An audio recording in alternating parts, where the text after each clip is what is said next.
Hi, welcome back to the craft room and to the channel.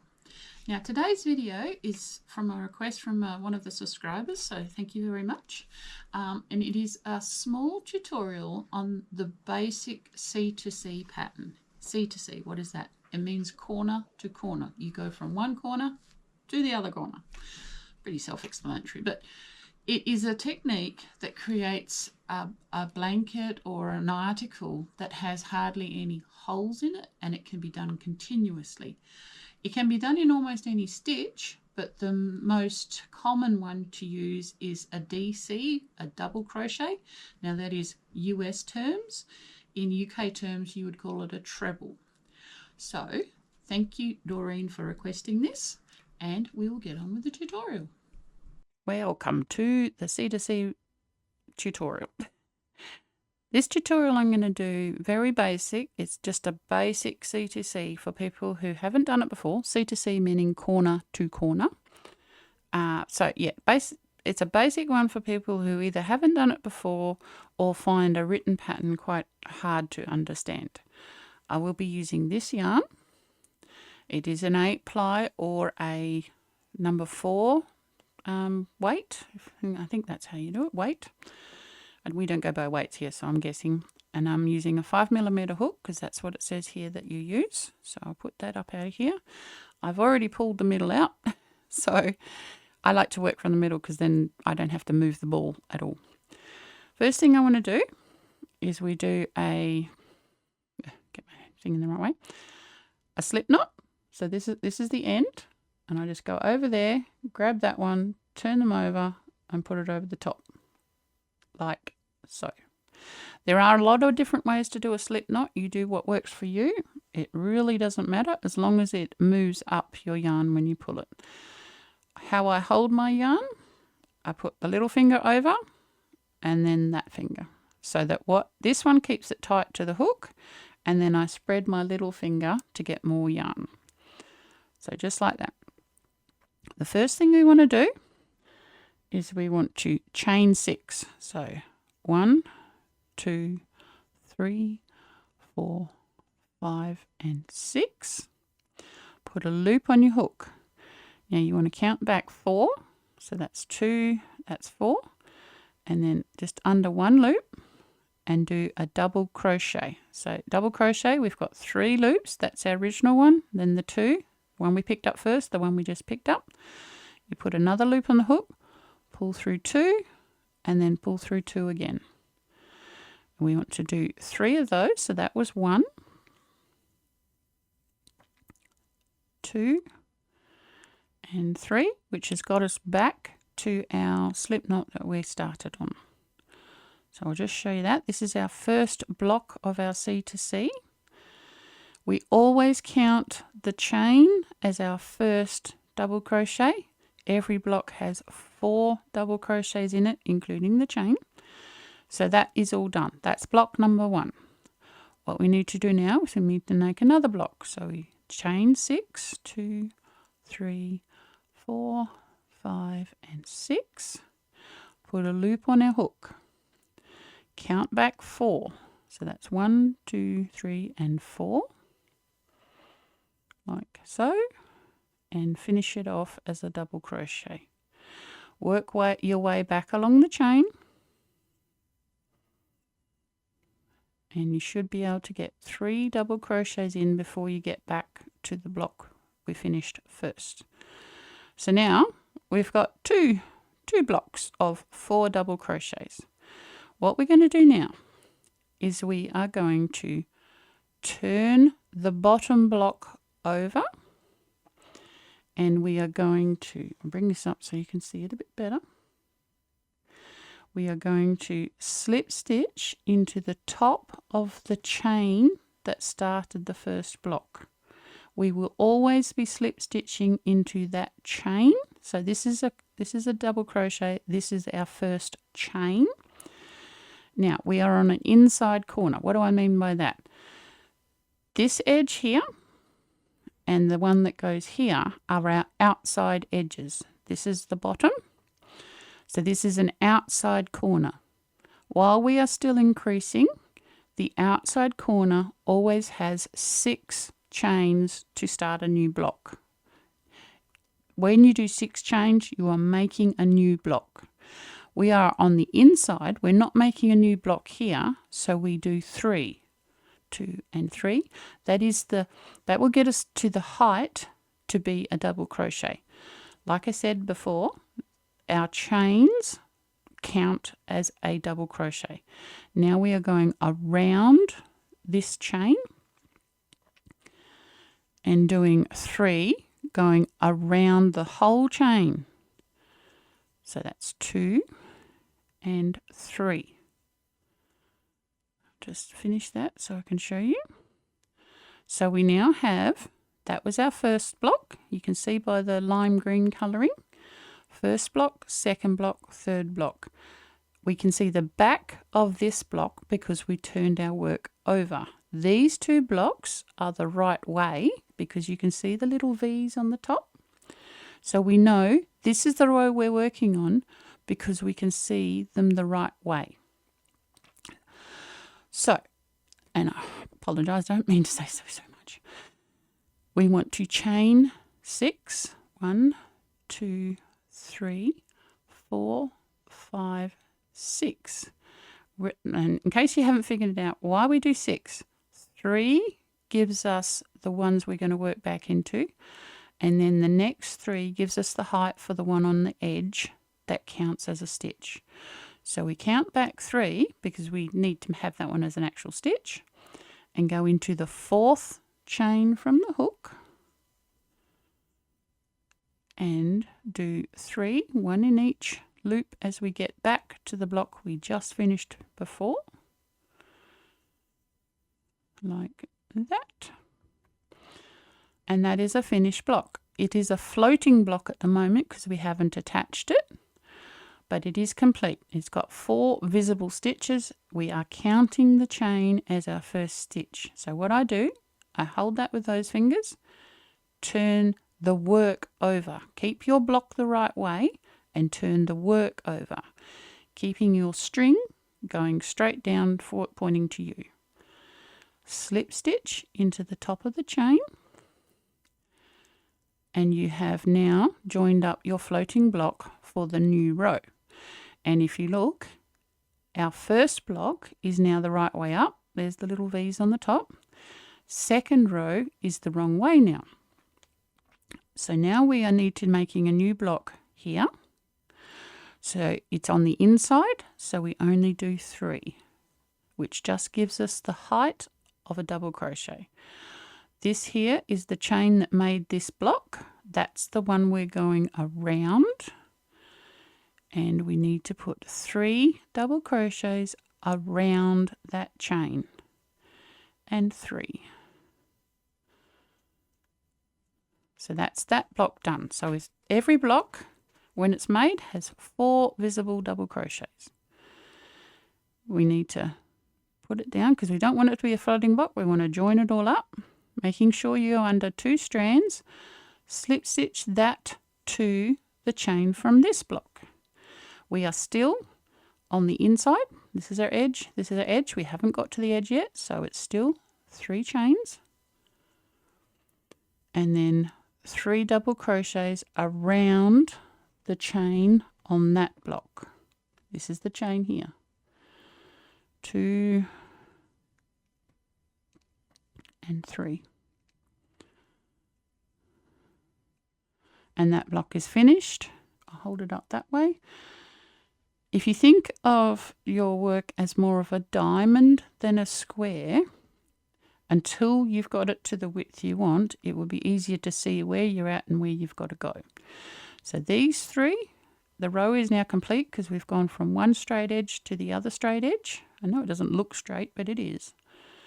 So now we need to make another floating block because we need to keep adding so it keeps expanding. So that's 1, 2, 3, 4, 5, 6. Remember, always 6 on the outside edge. And then into the 4th chain from your hook. And you want to put 1, 2, and 3 DCs along the chain until you're back to where the last block finished.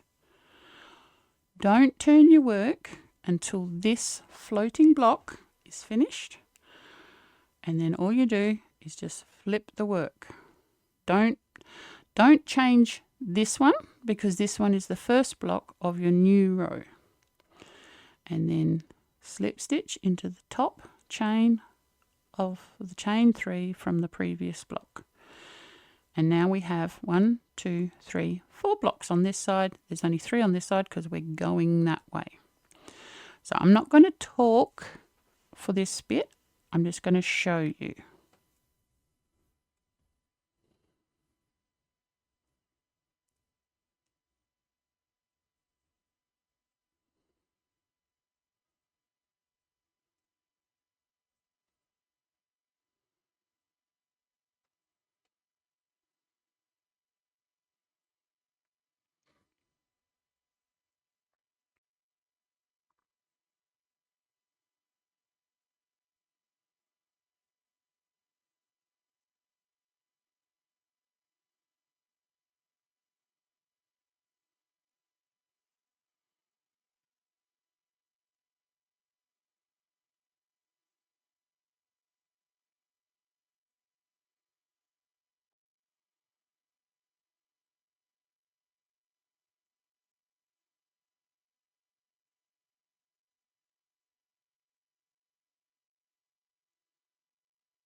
All right, so we've done the 4 blocks for that row. Now what I'm going to do, I'm going to decrease on this side, because a lot of the time when you're making a C2C, you're making a blanket. And most blankets, not all, but most blankets are rectangular. So what I do a single chain 1, turn your work over, and then I slip stitch back. I might do that again so you can see it a bit better. Bring it up closer. So we've just done a chain 1 here. We're going into the top of the stitches. Now we have turned this over, so we're going into the back of the stitch, and we're going under the, if you spread the stitch apart, you can see a little hole there. That's under the V at the top. So we're just slip stitching along the top and then into the top chain of the chain 3 that made that block. So as you can see, the little V's, that is our slip stitches going up. I put the chain 1 there because for a bottom corner, you want to make it a definite corner, because you may have to hang a border off this. So you don't want it rounded. So now we have stopped expanding on that side. So we don't need a chain 6 there anymore, because the chain 6 makes a floating block. We don't need that. So we're only going to chain 3 on this side, because we're not expanding any more that way. So I'll just do this row, and I'll show you what to do at the other end where we are still expanding.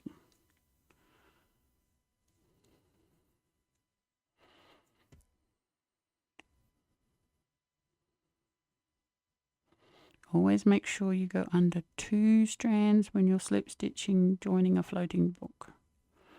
Well, it's not, yeah, it is a floating block. It's on the inside, but it's still floating. 2 and 3. Slip stitch there. 1, 2 and 3.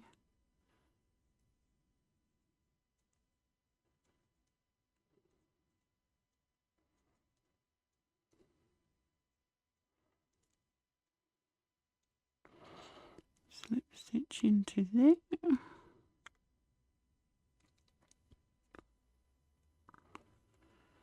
And the last one.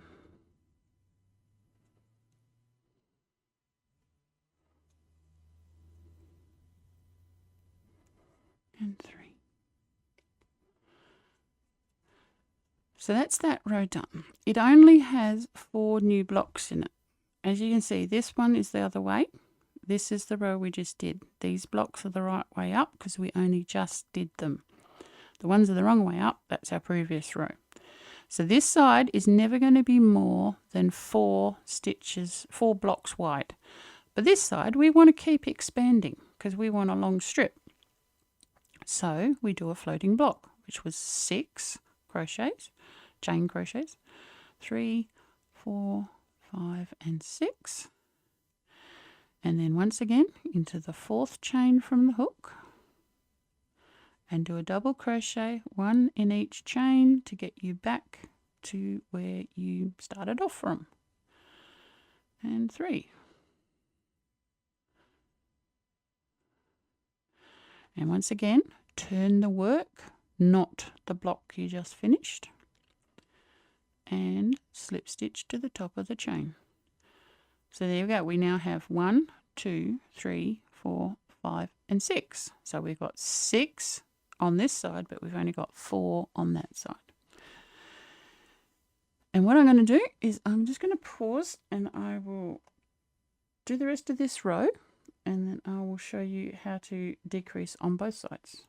Alright, so I just did those there. Remember, this is our still expanding side. We've got back to the last block on this side. So we've done 3 rows since we decided to stop increasing this way. So we just did our slip stitch to join. We turn the whole work over, keep the yarn at the back, and then we just slip stitch into the top of each of the stitches we just finished. 2, 3 and 4. 4 gets us into the chain of the previous block. And what this does, every first row will have slip stitches on it, and every second one has the chain to make the block. So this is going to give you a nice firm edge to hang any borders or any joinings off of. Yeah, you know what I mean. So we are now chaining 3 and then doing the blocks. Same as all the other ones. There's nothing different here. Nothing to see. Joining with a slip stitch to the chain on the next block. Throw the yarn away so we can still keep working. 2 and 3. Around the chain every time, not into the chain, around the chain.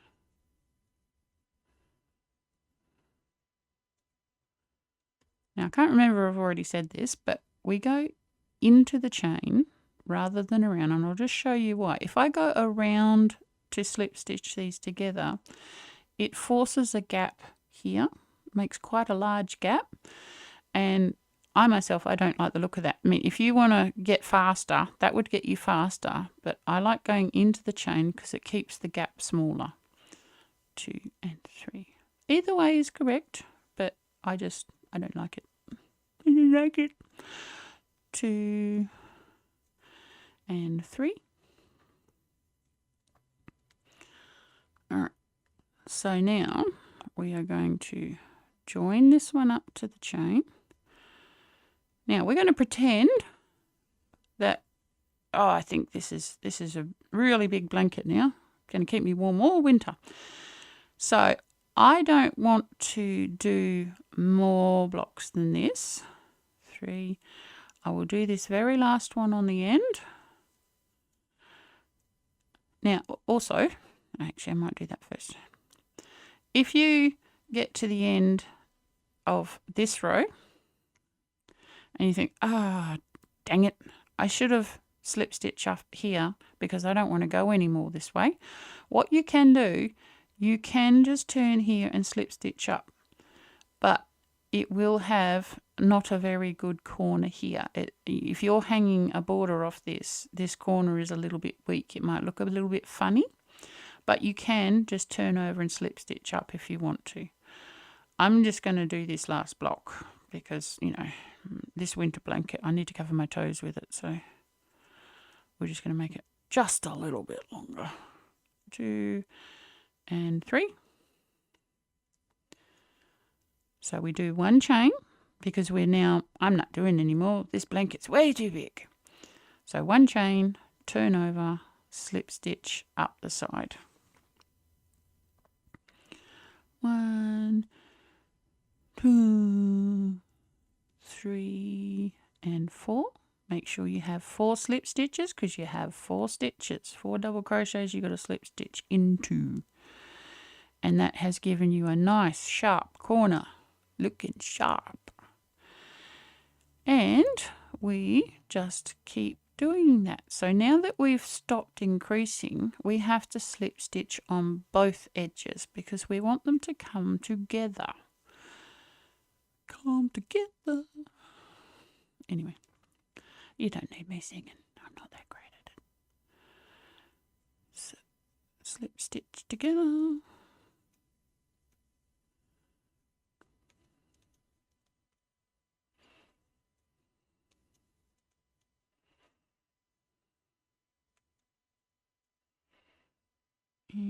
That one. And I have used and I've seen it used, C2C, the pattern, for a lot of things. I have seen it on a lot of blankets, but I've seen it as clothing, I've seen it as toys, I've seen it as curtains, really anything you want. And it's also not always done with double crochets. So we've got to the end there. We slip stitch up because we don't want to add another block. So we're not doing a chain 6 at all anymore because we don't want to make it wider. And 4. And then chain up 3. Yeah, as I was saying, C2C can be done with single crochets. It can be done with half double crochets. I've actually seen it done with trebles. It does make a more lacy finish, but it's possible. And also you can do graphed pictures with C2C. What do I mean by graphed pictures? Well, you can think of these as like pixels on a computer screen. You can actually change your yarn color to make a design come out. And the smaller you can make your blocks, the more detailed your picture will be. It will take you longer. If you do smaller blocks, it'll take longer. I'm not going to lie to you. I have seen them done with a single crochet. It makes a beautiful picture, but it takes so long. And the thing with C2C is meant to be quick. But of course, we have to complicate our lives and see what else we can do. But that is how you do it. So we've got to the end here. Just turn it over. We're not making a corner, so we don't need the chain 1. 2, 3, on my stomach, and 4. Now we're on our last block. Woohoo! So that's got us, as you can see, I said last block. Can you see that I need one more block and my massive winter blanket will be all finished? So we just do 1, 2, and 3, and then go around the chain for the last time. 2 and 3, and then slip stitch to there. Now I like to, if you look here, this is quite a soft edge and we want to make a corner. So we do need to slip stitch right to the end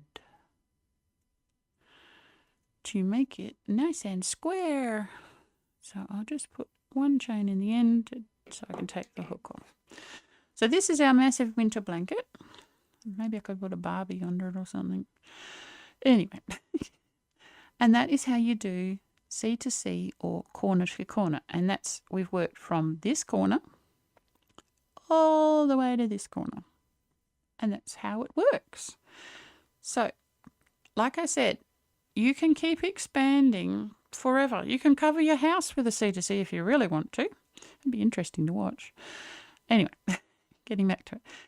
It also is quite a dense pattern, and it makes, you know, it folds up well. You can do lots with it. I've even seen hats made with this. It does look a bit funny, but it does work.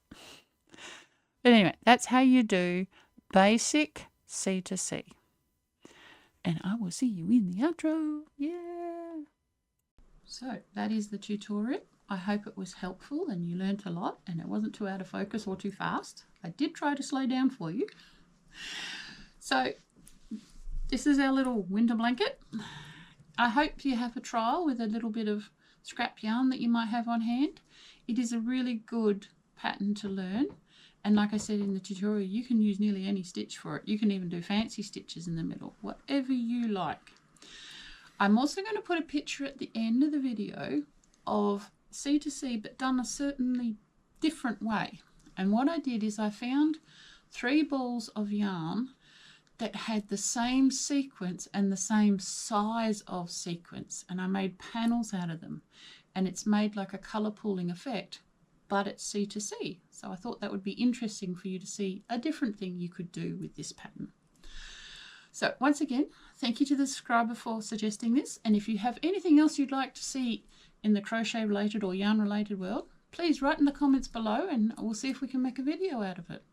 And I will see you on the next one.